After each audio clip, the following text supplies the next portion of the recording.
Thursday, April 5th, 2018. That's right, you heard me, Thursday. Yes, it's a special kind of pre-record version of Raging Chicken's Out the Coop podcast. This is Kevin Mahoney, editor and founder of Raging Chicken Press. Each week, I talk to our Capitol muckraker-in-chief, Sean Kitchen, about the good, the bad, and the ugly in state and national politics. On today's show, Trump sucks and so do you. Still. Non-stop turmoil in the Trump regime. Frankly, folks, it's the same old, right? Create chaos, create distraction. Meanwhile, rip apart things that, I don't know, we hold in common. Trump's most influential alt-right Twitter troll, Ricky Vaughn, was doxed by Peter Dalen, the white nationalist running against Paul Ryan. Yep. The layers of Dante's hell were all activated for this one, folks. Vaughn is a frat boy from Millbury, Vermont, who lives in Brooklyn. And that, if you see the picture of this guy, yeah, that's about right. MIT Media Lab actually named Vaughn to its list of top 150 influencer on the election. And, you know, people have been looking to try to figure out who this guy was for a while, and it just kind of, like, opened up this week, so that was big. More close to home here in Pennsylvania. Yes, I got to update you on the Colleen Bradley case. Hope you saw the video release of the part one of the interview, Colleen Bradley, whistleblower. Released that yesterday. We'll talk about that whistleblower case. We had rallies for tuition-free higher education at Westchester University of Pennsylvania. PA Student Power was in the house, and they will be active along with the faculty unions from across the state, that's ABSCUF, to advocate for the PA Promise, that is tuition-free higher education. Now, the PA Promise is kind of tuition-free. It's kind of close to that New York model where it's tuition-free for some. PA Student Power like to see universal free college for all. We're going to see more of these rallies across the state in the coming days. And we got Turning Point USA. If you've been listening to Out the Coop podcast or paying even half attention to anything that Sean has said over the past couple of years, you'll know who Turning Point USA is. Nice right-wing dark money group that is, infiltrating colleges and buying off elections for student government, that kind of fun stuff. Well, we've been told that Turning Point is having what they're calling at least a 5,000-plus person turnout, a national speaking event at IUP on Monday, April 9th. And the PA Student Power has called for a statewide day of action for every campus to denounce and deny school funding for hate groups. Let's not forget Charlie Kirk, the guy at the pinpoint of the point of turning point. Will be speaking at the PA Leadership Conference. That's the crazy circus that comes to Carlisle right, Sean? Camp Hill. Camp Hill. I forgive Camp Hill, Carlisle, Camp Hill. The White Shore. I just insulted everybody. Whatever. Sponsors included Senator Soprano himself. Scott Wagner. Commonwealth Foundation. Citizens Alliance of PA. Fun stuff. Students and faculty rally to oust the Edinboro University president. I don't know if you saw this story, folks, but it was something. The Fairness Center sets up shop one floor above Scott Wagner's campaign office. Coincidence? And Christina Hartman. You remember Christina Hartman, that hard-working, nose-to-the-ground politician? Well, she drops out of the race for the PA-10. Push-poll targets. I hope people saw this. Push-poll targets Greg Edwards and Susan Wild in the PA 7th, but forgot conveniently to mention John Morganelli. Who's behind this little shenanigans, eh? Hope you saw Sean's piece on this, man. It's been going nuts. And we got to watch out for the House State Government Committee to vote on PA Supreme's impeachment resolutions coming up. The crazy doesn't stop here in Pennsylvania, folks. Speaking of crazy, I forgot to put this in the show notes, but I just got the Southern Poverty Law Center annual kind of hate report. And Pennsylvania tops, we're number one, folks. Pennsylvania tops the list nationally of militia alt-right groups in the nation. Right?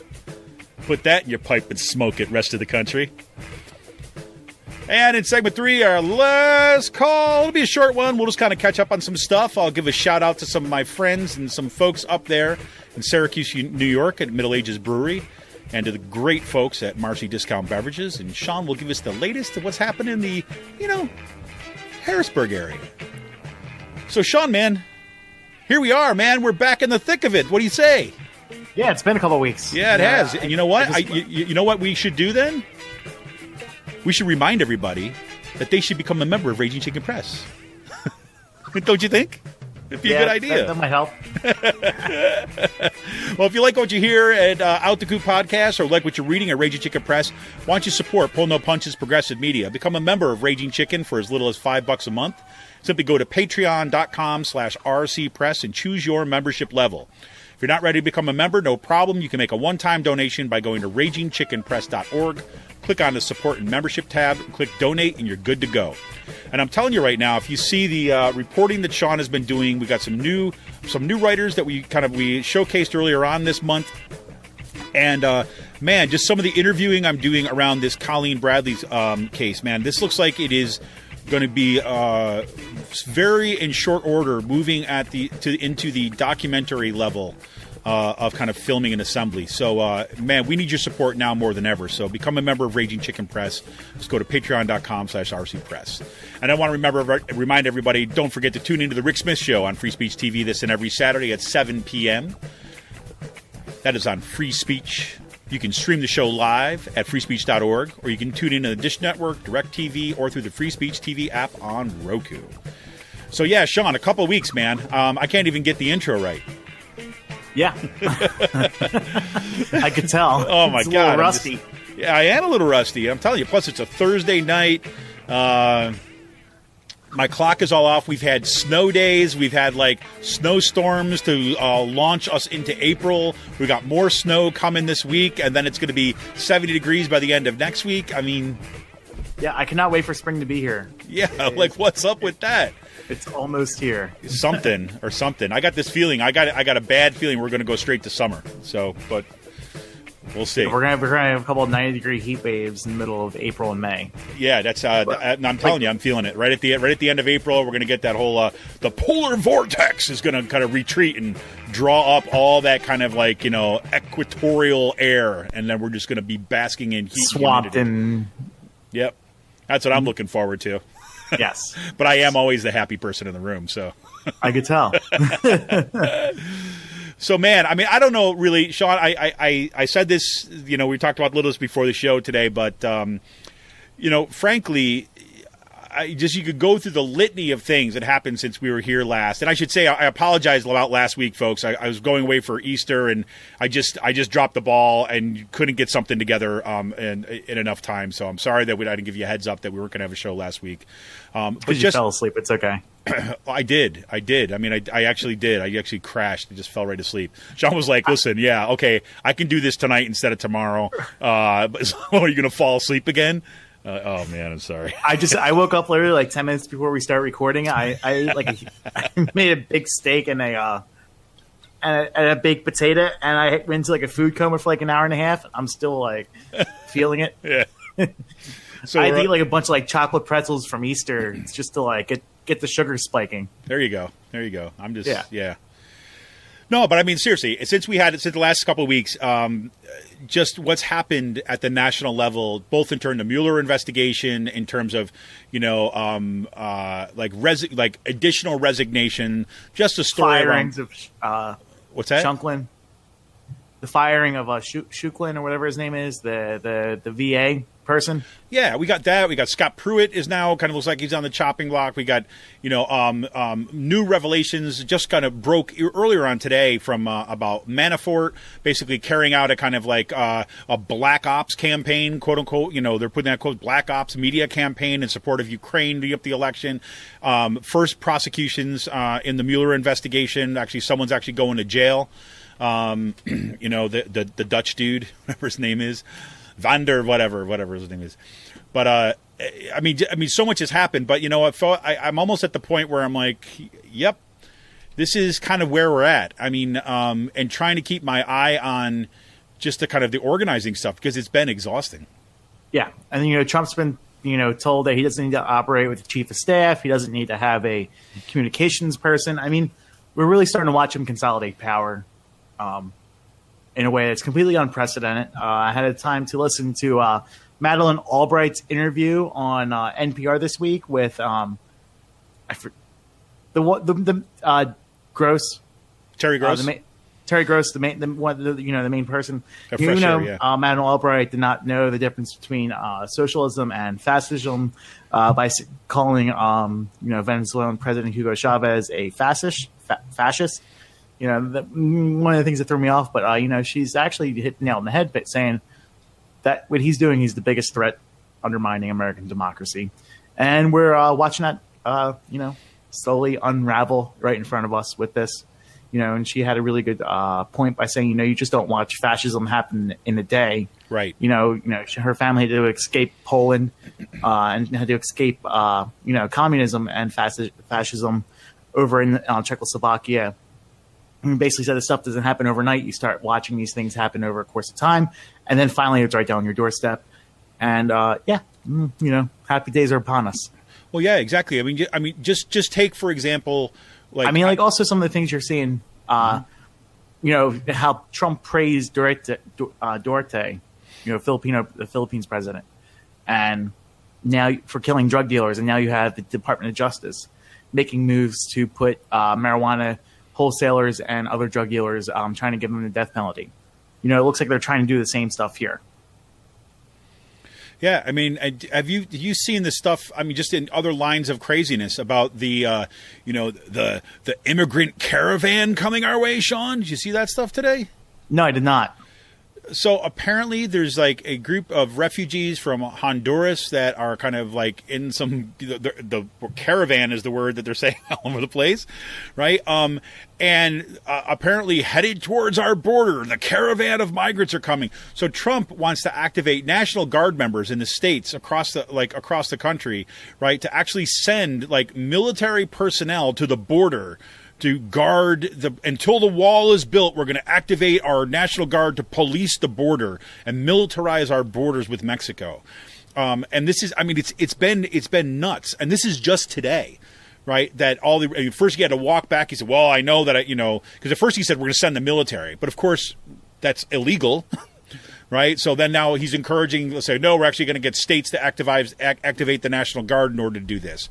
And, of course, Arizona's all behind it. And so, this is the kind of the world we is. Look at it. What are the steps to kind of reinforce what you just said about Madeleine Albright? What are the steps that kind of lead us down that road to fascism? This is kind of one of them. You see the militarization and the normalization of a militarized society. Yeah. And also like the way we're using we're scapegoating marginal communities to carry out this stuff. There you go. It's scary. It is scary. It is scary.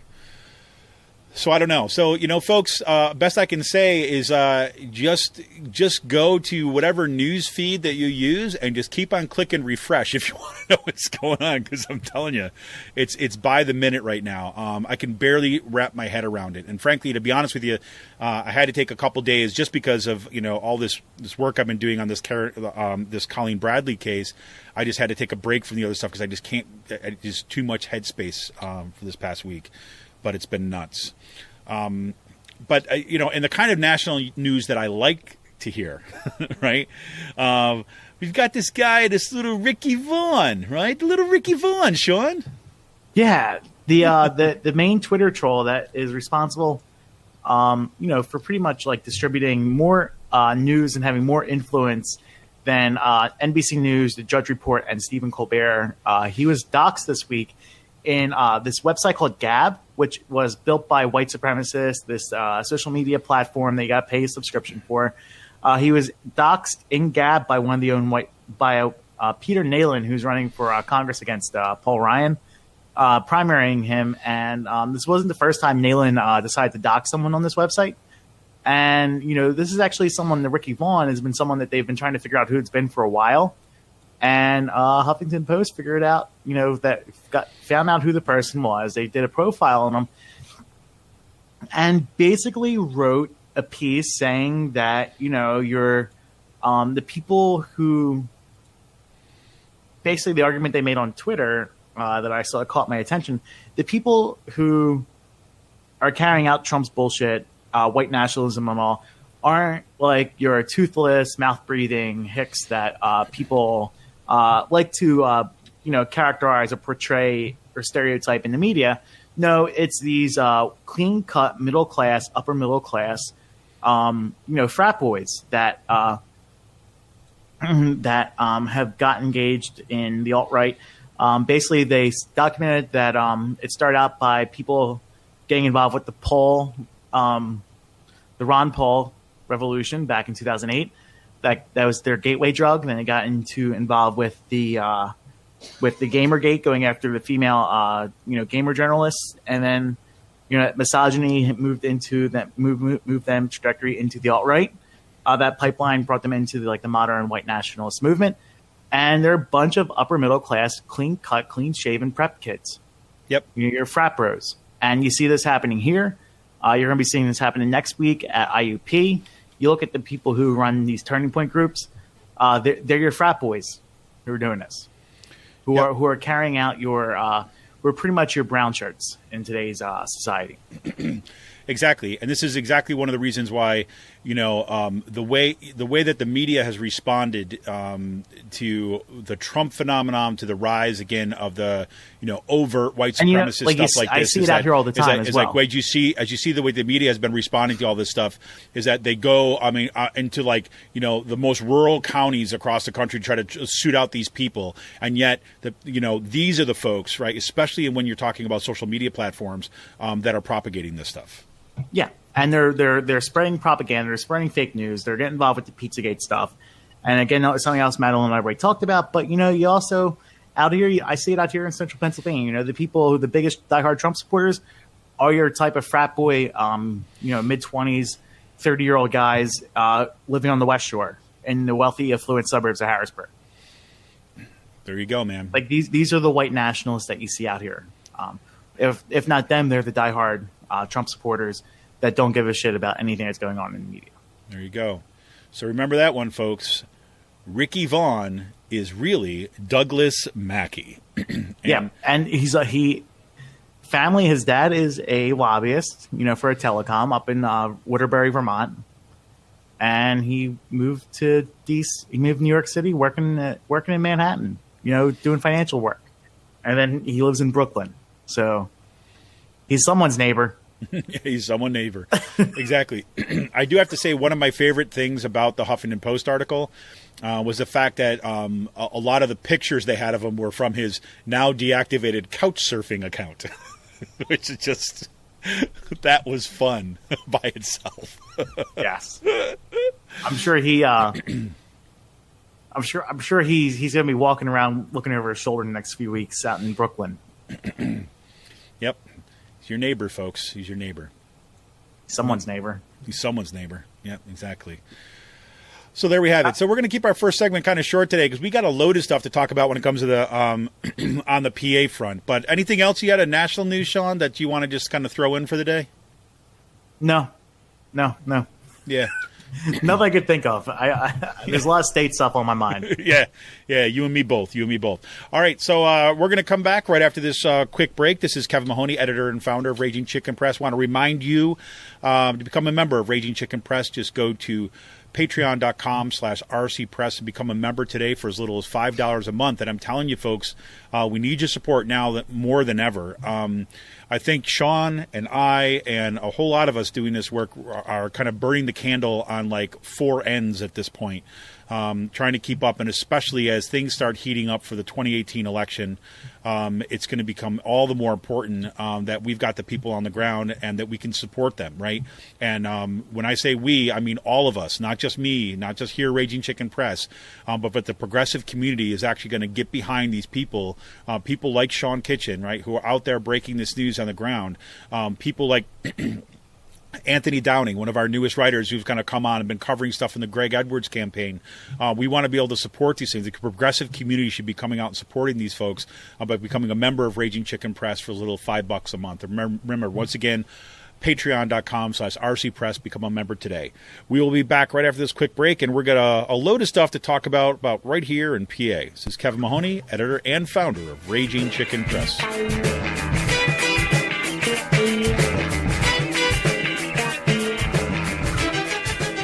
I'm Rick Smith, and this is Labor History in 2.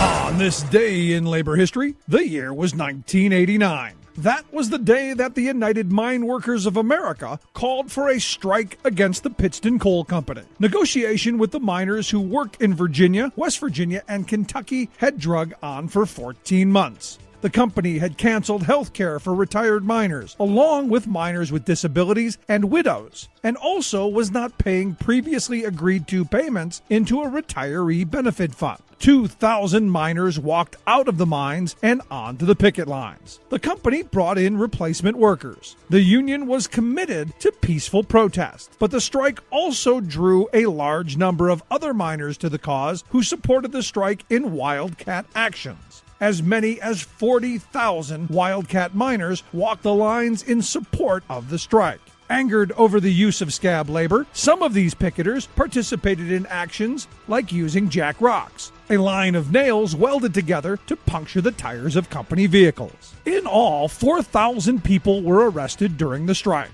The strike stretched on from days to weeks to months. At the time of the strike, current AFL-CIO President Richard Trumka was president of the United Mine Workers. When a newspaper reporter asked him how long the workers could hold out on the strike, he responded, 1 day longer than Pittston. Many friends from labor came to Appalachia to support the strike, including famed farm labor activist Cesar Chavez. A nearby campground became known as Camp Solidarity as a base for these friends.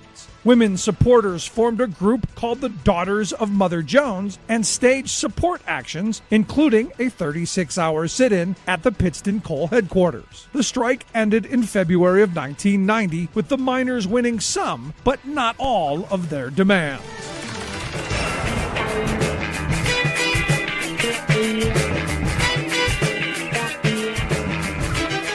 Welcome back to Raging Chicken's Out to Coop podcast. Well, if the national kind of scene is not crazy enough for you, well, we've got enough to fill your entire load of baskets with crazy and kind of news that has been breaking nonstop. And Sean has been like a machine this week covering some of these things. So, Sean, man, kind of where do you want to start? Let's start with the impeachment resolutions that might get voted on next week. Start with crazy. Let's do it. Let's go right into the crazy. So basically a couple weeks ago, the Republicans said that these impeachment resolutions were not going to come up to a vote, blah, blah, blah. They weren't going to make it out of committee.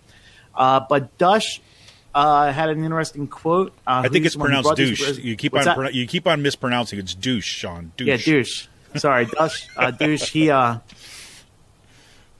had a quote in the Huffington Post with Sam Levine basically saying that I was promised these votes in committee and on the floor by, Turzai and Metcalf, while Leader Reid is out there saying this stuff's not going to happen.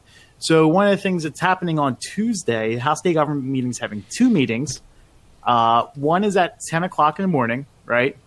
And the second meeting has been scheduled for the call of the chair. Now, these resolutions aren't on the schedule for the second meeting to call a chair, but this is something that where these can mysteriously pop up. Metcalf has done this once before with Martina White's bills, Sanctuary City bills. He's brought these up out of nowhere to have a vote on them. And this might be something where Tuesday, the second meeting at the call of the chair, might be the impeachment resolutions. So what exactly? Wait, before you go there, can you just explain a little bit what call of the chair is, so people who are not familiar with it understand? So pretty much over the past couple of years, Republicans, instead of like having set, these committee meetings at a certain time, usually they'll have them at the call of the chair. It's a way to prevent people from showing up and protesting these hearings. They pretty much do as a way. It's a very if you want to get controversial legislation through, sometimes or a majority of the time in committee, they'll use these call of the chairs, where the House gavels into session, for about 10 minutes. Then they'll gavel out, go to caucus, and then it gets called up the chair around like 2-3 o'clock in the afternoon. And this is a way to do that to get people off balance and to, really try to sneak this one through. And it basically means, right, that the chair, when the chair decides, will call this. We'll go call this to the floor. Yeah, no, he'll call the meeting. He'll call the meeting. Yeah, he'll call the state government committee meeting. You can do it at 1, 2, 3, 4, 5 o'clock in the afternoon. It's a waiting game, and he has a couple bills scheduled. He does not have the House resolutions up. If they are going to do it, it's not definite, but if they are going to do it, it's going to be Tuesday. So keep an eye out for that. There you have it. Here we go. This is their last attempt. You know, one of the things that I think has been pretty clear is that this right now is 100% political move to try to keep this issue front and center, to distract everybody from the issues at hand, to try to muddy the waters around the redistricting plan, and just to make an issue out of nothing at this point, because the U.S. Supreme Court has shot it down twice now. Yes. So there you go. That starts off the fun, watching kind of the antics happening inside the state capitol this week. Now, Scott Wagner's also kind of made it to the pages of Raging Chicken thanks to Sean Kitchen. Scott Wagner, not only does he have some interesting things happening in his buildings, but I've also seen like some nice, some random pictures you've been posting of some nice white vans too. So he's been all over the place this week. Yes. Wagner has a new set of neighbors upstairs. Wagner's office is located at 500 North 3rd Street. It is the State Street building, it's called, the State Street office building. It's a huge skyrise right across the street from the Capitol. A couple Saturdays ago, someone on the street contacted me. Can't say who, but I got contacted by someone. Basically, they saw a bunch of people walking office chairs, desks, computer monitors, computers, filing cabinets, you name it, any type of office equipment, moving them by hand out of the Manufacturer Association building, which is 225 State Street, across the street, over the median, into the State Street office building, like a army of ants, pretty much. It was just like a chain, like these people just moving these heavy desks and everything into the same building where Scott Wagner's at. And his new office mates upstairs and one floor up is this group called the Fairness Center. This is a nonprofit law firm that files lawsuits on behalf of disgruntled union members, public sector union members, and tries to bring pretty much like Janus-style union attacks to front and center. They are founded, pretty much set up by Matt Brier from the Commonwealth Foundation and Charles Mitchell from the Commonwealth Foundation. They are listed as the co-founders on this organization's 990 forms.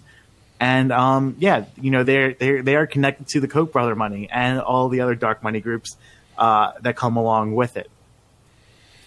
There you go. So did they have a little dumbwaiter system set up inside the buildings so they can just like screech, like wheel stuff up and down from downstairs to upstairs? But it's amazing. But it's amazing, like the type of shit that goes on in Harrisburg that you would never think that would happen. This happened. It's like something out like a movie or something. Well, I just can't believe this. Like, this just shows you what these people think. The fact that they could do this like during the middle of a Saturday and no one's going to notice. Like, I mean, literally, as you said, like out of the manufacturing building, desk, 40-inch computer monitors, chairs, cabinets, whatever, out of the Manufacturer Association building, which is where all the Commonwealth Foundation shit is set up on the 3rd floor, across the street and over to the building on the other side of the street. It's just remarkable. They weren't even using like hand trucks. I just wish I wish somebody just like set up shop with a video. Like I wish there was somebody that just kind of just like took like unending footage of that. It would have been pretty beautiful. Yeah, I wish someone did that too, but they. Yeah, I know. You know what I'm saying? I mean, that would have been, and then just basically unending footage and then speed it up, right? Set it up to like whatever ants are marching, like playing in the background. Yeah. Oh God. So crazy, man. So there you got the Fairness Center, kind of cozying right up to Scott Wagner, right in his above his campaign office, or in the same building as. They're not talking to each other. Definitely not. I mean, that would be in violation of like nonprofits and stuff, nonprofit laws and stuff like definitely, that. Definitely. There wouldn't be any. I mean, there's no collusion or anything like that. No, there's a strong kind of firewall, right, or the fire floor at least, between the two. And because there's definitely no discussions, there's definitely no in-kind kind of coordination that's going on there. There's definitely no kind of like, people going from upstairs to downstairs or going out for coffee to each other to kind of talk about strategy and tactics. Nothing like that. I mean, they don't look at each other when they pass each other in the hallway. There's no communication, nothing like that. No, actually, I heard from if I remember what you told me, actually, was that they actually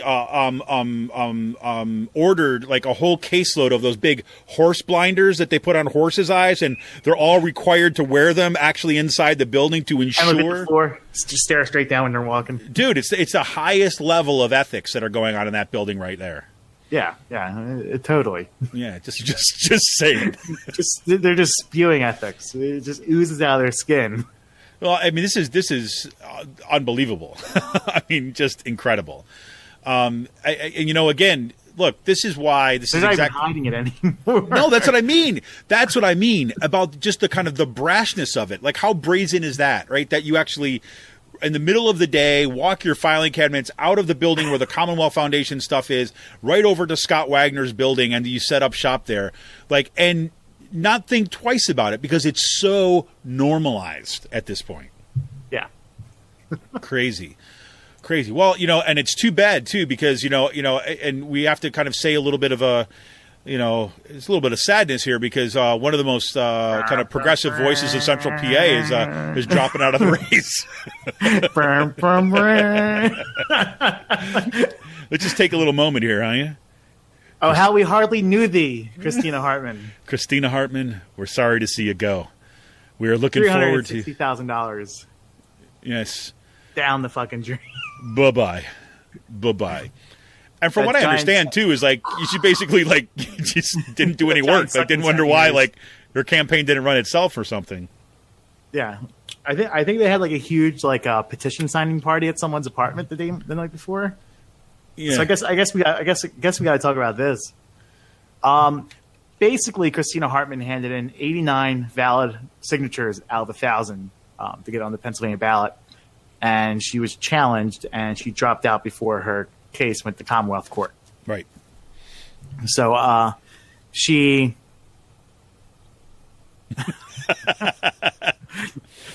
is not running for Congress out here anymore. Oh, that was very, very well done. Very well done. So she is not running for Congress anymore. So those numbers are what? Just what the numbers are what again? 80 what? 89 out of 1,000. 89 out of 1,000 signatures were valid. Yes. Right. That's like 89/100%, I think. Yeah, it's pretty bad, right? And then look, we should say, right? Like, it's not saying that there was like, let's say like here is that doesn't necessarily mean it was intentionally fraudulent, right? But what it means is that there was no operation there at all. Did you catch it? The Sam Cedar Majority Report when I called in and talked about this? No. I called in. When did you call this a couple in? Wednesdays ago, like the day, like 2 days after it happened. Ugh. And I was just like, I have an update about a race out where I'm living. And you're like, yeah, and I'm like Christina Hartman, and he's like Christina Hartman, and he starts talking about how she was a DCCC candidate. And I was like, yeah, well, she didn't get on the ballot. He was like, she was that incompetent. He's like, you wouldn't just start railing on the DCCC that being that incompetent, not get on the ballot. A little bit more insider baseball. She got kicked off the ballot by Brad Kaplinski, who was the campaign consultant who was hawking Donald Trump buttons at the Republican National Convention to pay his way through the Republican National Convention. And then the following week was arrested at the DNC for stealing the press credentials for a Washington Post editor, causing a huge security breach. That's who knocked her off. Button Boy. Button Boy. Button Boy, Boots, DNC, or DCCC, like you got kicked off by like, I mean, the political consultants they're a class of their own. Look at you, all diplomatic these days. It's pretty incredible. You've been practicing this stuff or something? You have Smuckler out in Philadelphia. Right. You have Morrow. You have a bunch of like out there. Yeah, this is definitely like one of those stories. You got knocked off by like one of the worst fucking people to get knocked off by. God, well, that's the state of it, right? Way to go, D Triple C. Way to go. And $360,000 she raised, gone. Oh yeah, and you want to know else where she moved to? Where Please she was living? Tell. She was living in an apartment complex that was a month by month lease. Yeah. $500 a month lofts. That was an old school building turned into these lofts for like the local Hershey Bears and Washington or Harrisburg Senators players. Pretty much like people passing through the city. Yeah, I totally buy that. I totally buy that. Christina Hartman was like, totally fine with slumming it in in a converted schoolhouse. That doesn't kind of seem like her style. Do you think she was staying there? Hell no. Wait, you mean you don't think she was staying there a couple nights a week? No, from what I understand, it was not exactly the crowd that she ran with, Sean. Just saying. Oh, man. Yeah, I'm totally not surprised she got knocked off the ballot. No. Well, there you go. Now, I think this is actually one of the key stories I think this week. I thought you breaking this story, I thought was something else. I mean, you kind of pushing this out, kind of following this through, showed you. I mean, yes, it's a little bit kind of insider about some of the dirty tricks. Yeah, exactly. Skullduggery that's going on. But I mean, it raises a whole lot of questions. So, kind of walk us through this whole kind of what's just happening in the PA 7th. So you have three frontrunners pretty much who are making headways. John Morganelli, who is the self-proclaimed favorite because everyone knows who he is, at being the district attorney out in the Allentown area. You have Greg Edwards, who's the progressive activist, Reverend Pastor, who is running, who has all the support of the national groups, has support of the SEIU. Then you have Susan Wild, the former city solicitor, all running for the the 7th Congressional District. And Monday night, there was a push poll that was conducted in the exurbs and the suburbs of Allen of the 7th Congressional District. And pretty much they asked, start off the audio we got, start off by asking impressions of these people: Greg Edwards, Tom Wolf, John Morganelli, Donald Trump, and Susan Wild.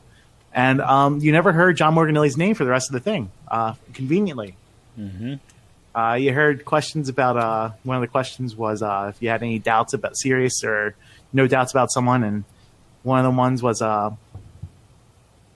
Greg Edwards would like to expand the Civil Rights Act of 1964 to include sexual orientation and gender identity, meaning that business owners would have to provide services like a same-sex wedding cake, even if they have strong religious or ethical objections.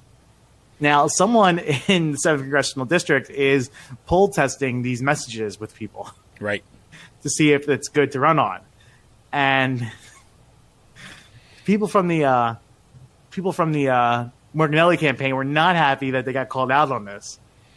Because when I was talking to a couple of people, as this was going on, there was also a robocall going around in favor of John Morganelli at the very same time in the district. Coincidence? I don't know. Another one was in 2003, Susan Wild compared Americans celebrating the death of Saddam Hussein to Islamic extremists who celebrated September 11th. Well, yeah, we all knew how that turned out in Iraq. Pretty crazy. Let's see. You got to talk about the South Africa one. Yeah, so here we go. I was looking for that one. Greg Edwards has compared Pennsylvania's education funding system to South African apartheid. A group he directs often wears masks to school board meetings and disrupts them. Do you have any doubts about him after that? I mean, this is the type of shit they were poll testing on. And last night on Twitter, someone got in contact with me from the Edwards not the Edwards campaign, the Morganelli campaign, who I did not know was from the Morganelli campaign. I said, listen, one of two things happen here. Either this is a Republican group trying to get Morganelli, trying to kneecap Morganelli, or this was actually Morganelli himself. And someone said, Morganelli's not running on this shit. We had a long 2-hour conversation, and that turned into him blocking me on Twitter. So... one of the conversations, his campaign manager, well, it's like, you should come over here to the Lehigh Valley and come see what the demographics are really like where you're from. This ain't some Philadelphia liberal town. This ain't like the Philadelphia liberal oasis or whatever. Like, and kept on saying, do you know what the demographics are like? And I'm like, I told you. They're changing. Yeah, I told you. It's a brand new word that he learned for this campaign, so he's going to keep on saying it because he thinks it means something. It's code for white. No, that's what he's talking about, right? He's talking about kind of particular areas. And we called him out on that bullshit right away. Yeah, exactly. So, I mean, this is a kind of key thing. You see this kind of insider playing, but this is like, again, this is showing you kind of part of what's going on. Now, again, we don't have evidence that this came directly from the Morganelli campaign. It could very well be an outside group. It could be a Republican group. We don't know exactly, but it is interesting, right, that at the very least that Morganelli was kind of not seen as part of the targeting there. So either somebody is trying to get Morganelli out in front because they like his politics, his right-wing politics. Yes, he's a Democrat, but he's like anti-immigrant. And he's also openly praised working with Lou Barletta and Chris Kobach and Pat Toomey but Lou Barletta and Chris Kobach, probably the two most extreme people on the federal level with the immigration and undocumented immigration stuff. And basically, he has a bunch of tweets out there saying, if you had an undocumented immigrant, if you had an undocumented immigrant, they're actually illegal. Would you call a thief walking in your house an unwelcome guest? I mean, he's worked with Chris Kobach, who tried to find 100 million unregistered voters, right, illegal immigrant voters this time around. These are the people he was stumping to Trump to try to get a transition job. Yep.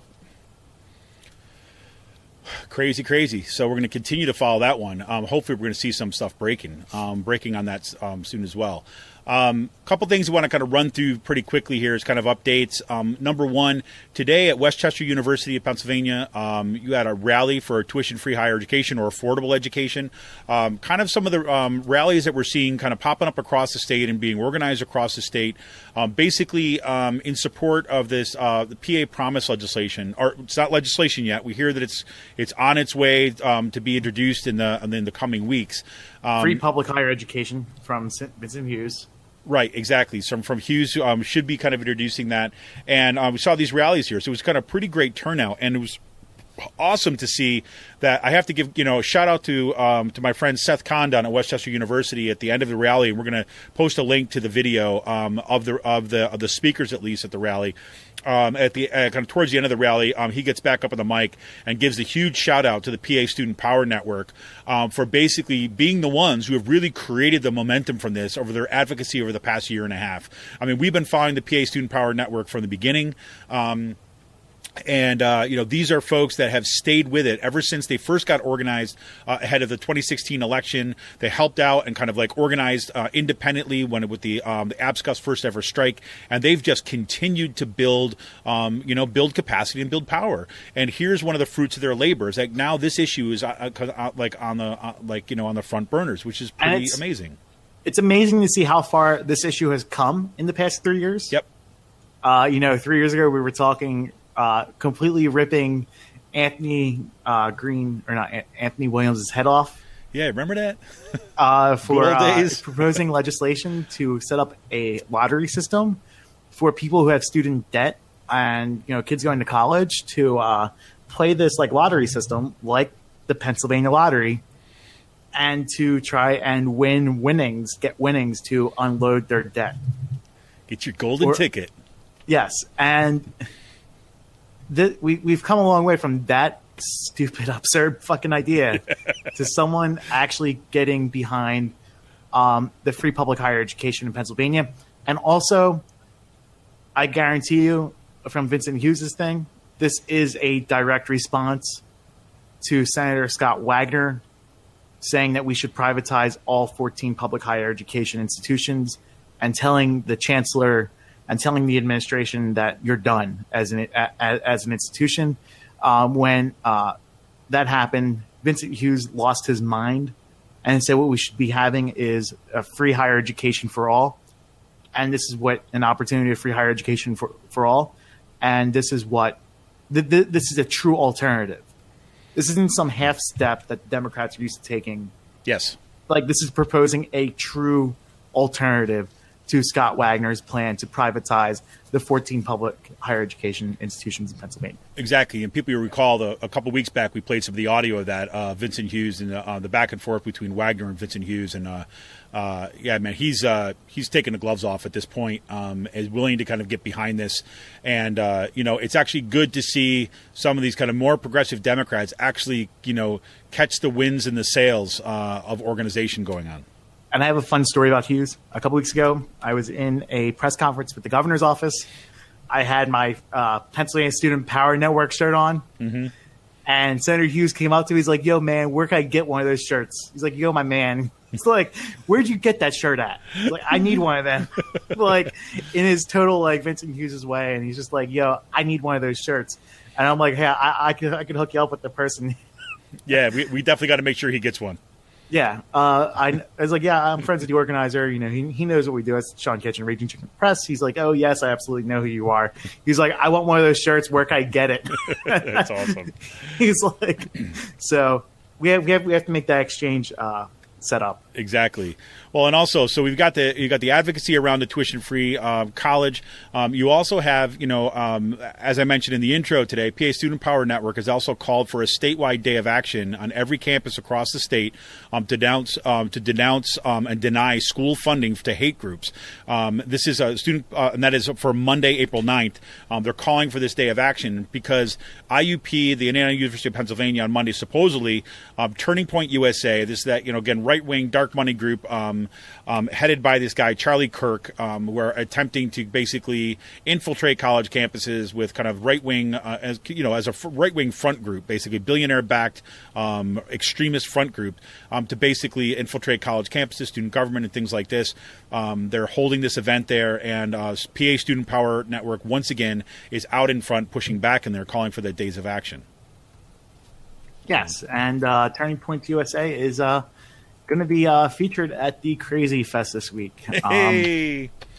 That conveniently is sponsored by Scott Wagner, Commonwealth Foundation, and Citizens Alliance of Pennsylvania. So the Commonwealth Foundation, Scott Wagner, and the Citizens Alliance of Pennsylvania, the three main factors, trying to go after unions in Pennsylvania, trying to turn Pennsylvania to a right-to-work state, are bringing the alt-right to speak here.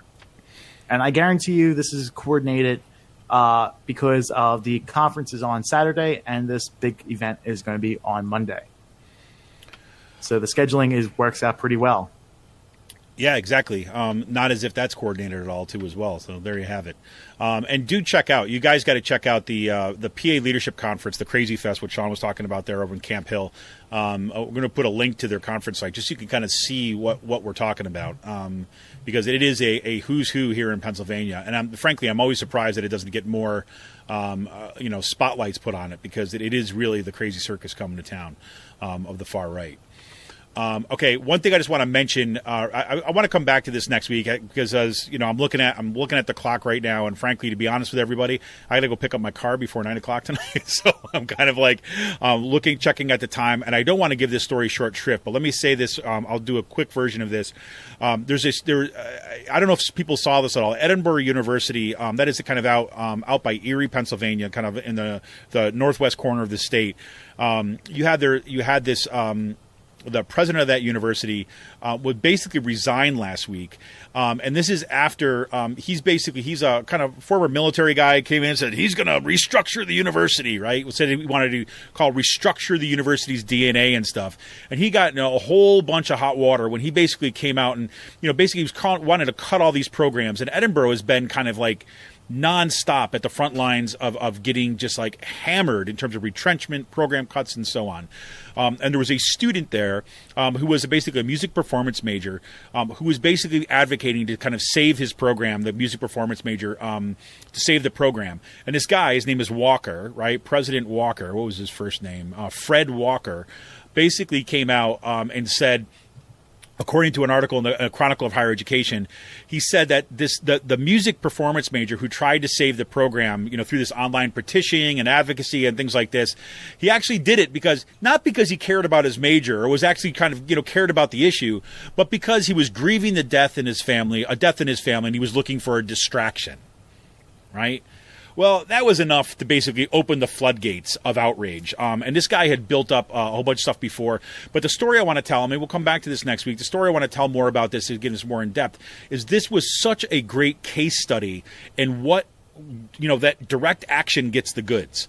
Right, that a guy was basically sitting there and saying that he's going to gut this university and no one can stop him, till he finally had to put his tail between his legs and go whining and whimpering away, basically saying, I knew I was never going to be able to reason with the faculty and those students, so I just have to go, forget it. Right, took his ball and ran home. So thank goodness. So kudos to those students and those faculty members who organized out there and could have forced out this president that just wanted to do nothing but gut the university. But we're going to come back to that story a little bit next week, and hopefully I'm hoping to get do an Out the Coop extra with an interview with some of those folks, so we get to hear a little bit more about it.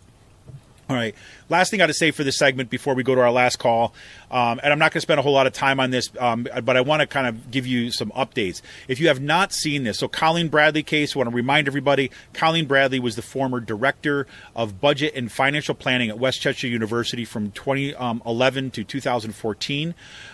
She was basically the person, right? So she was like, high-level manager, administrator, came in to basically help with the kind of restructuring of their budget and all this stuff.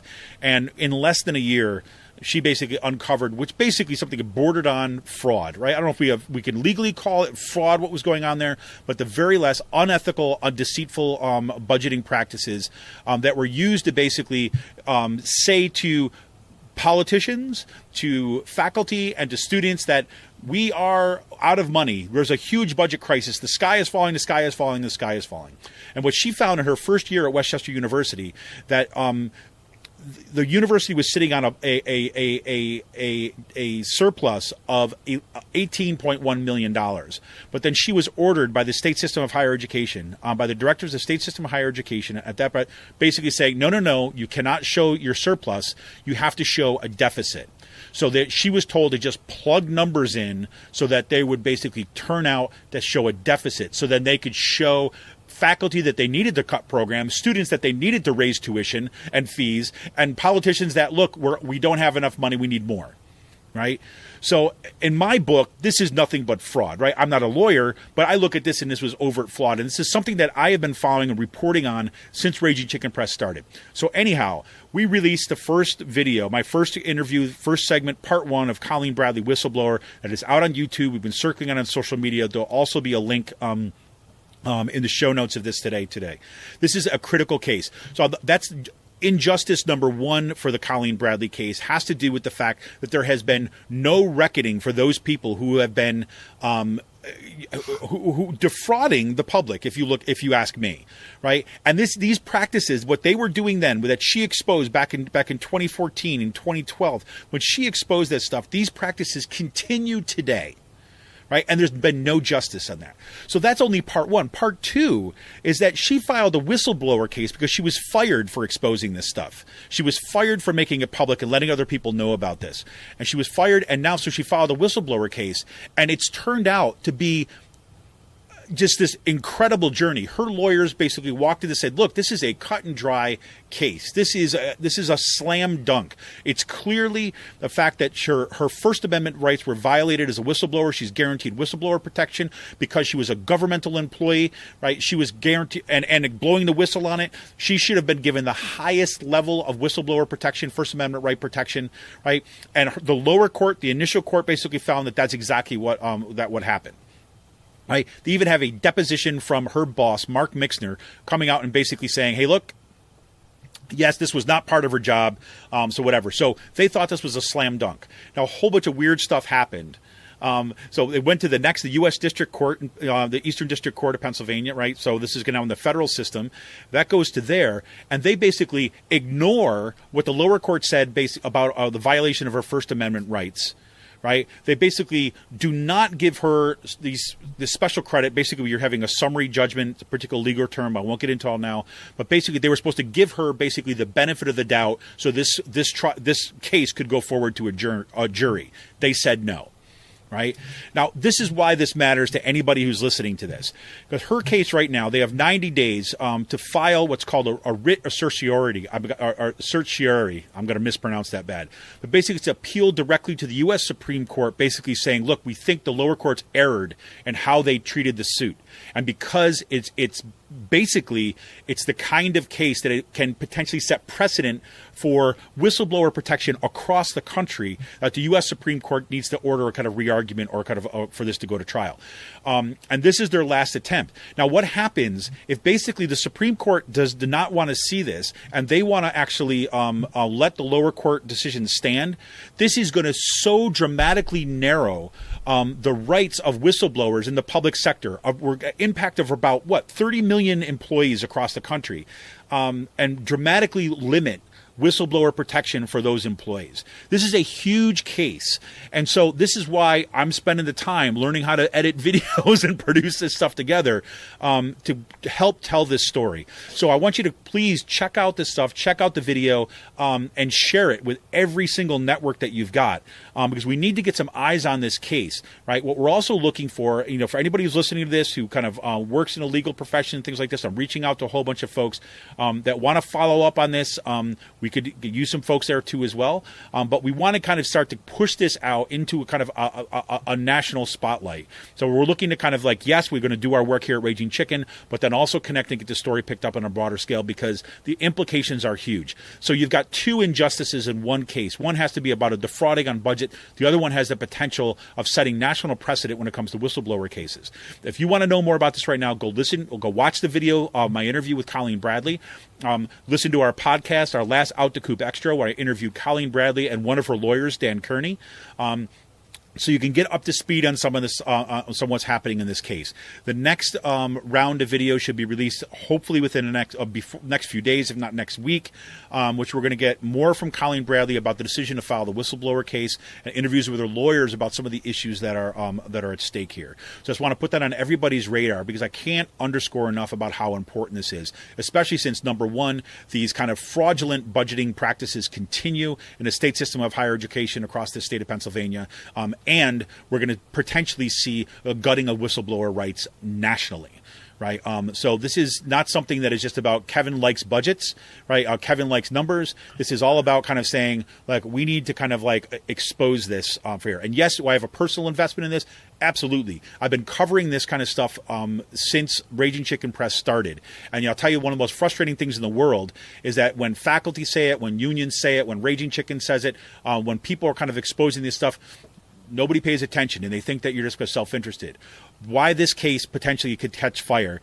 Colleen Bradley was a kind of top-level administrator who decided to blow the whistle, and she lost everything, right? So watch this case, watch the video, listen to the podcast, and stay tuned to Raging Chicken Press for further developments in this story. So that's my fire for the day, Sean. Yeah.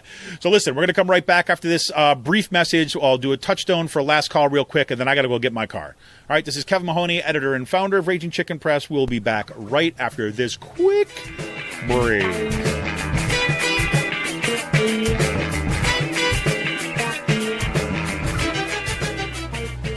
This is Kevin Mahoney, editor and founder of Raging Chicken Press.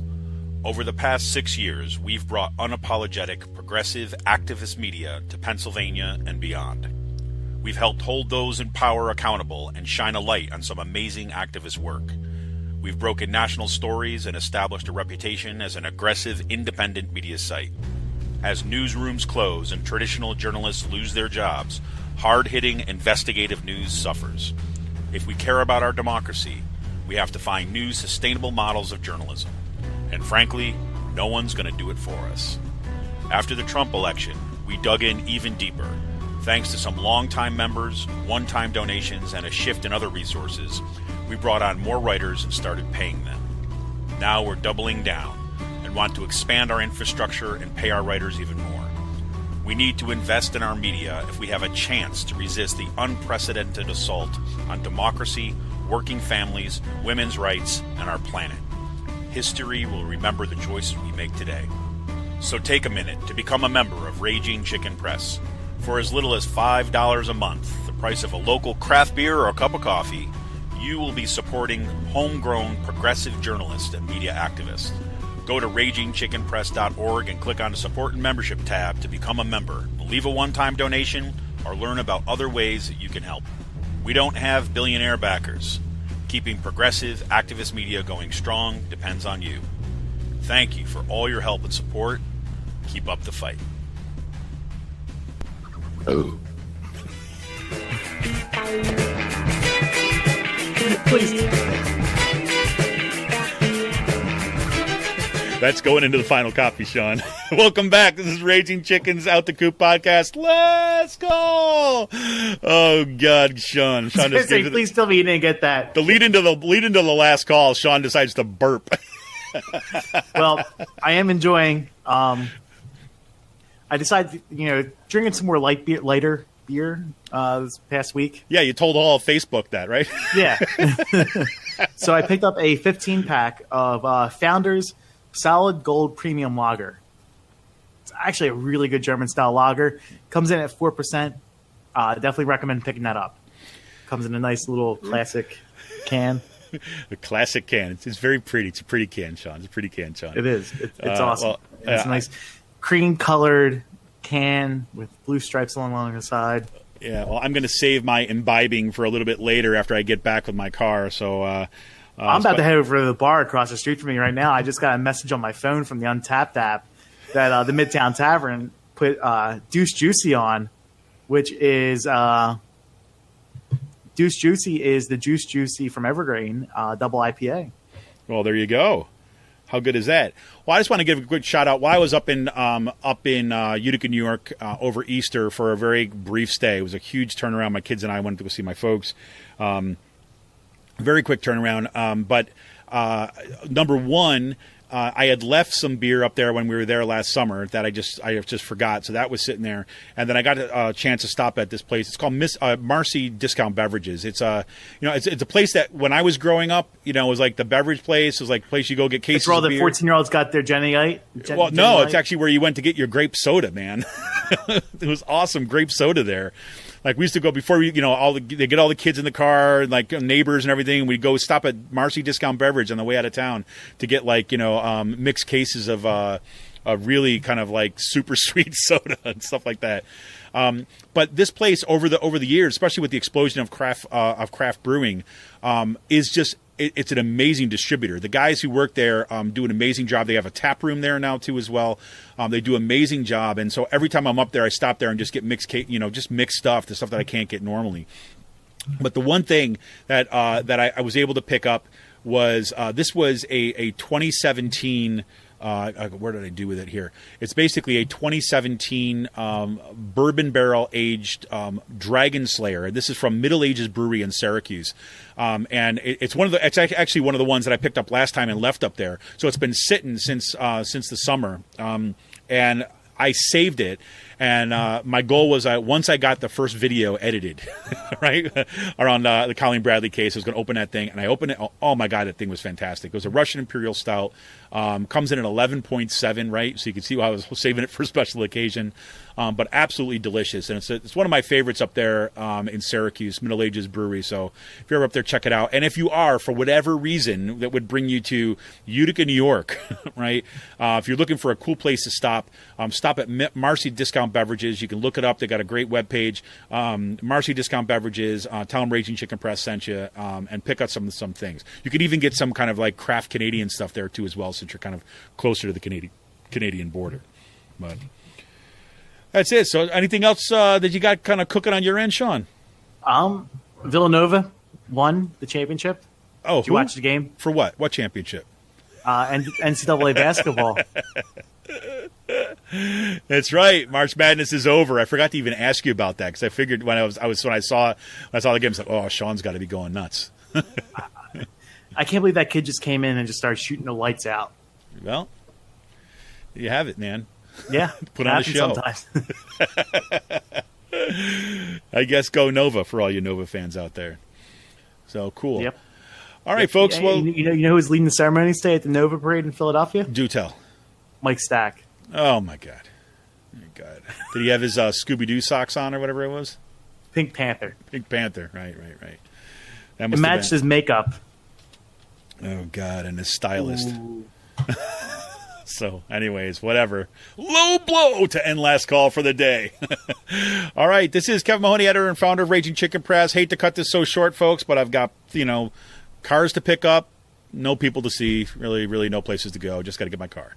All right, so we will talk to you again next week here at Raging Chicken's Out to Coop podcast. I want to remind you, become a member of Raging Chicken Press. Just go to patreon.com/rcpress. Become a member for as little as $5 a month. We need your support now more than ever, as we dig in and kind of broaden out our work at Raging Chicken. This is Kevin Mahoney, editor and founder of Raging Chicken Press. It's been great to be back, and now we head off to a weekend, they're saying, potentially of snow. Insane. All right, we'll talk next week, folks. See ya!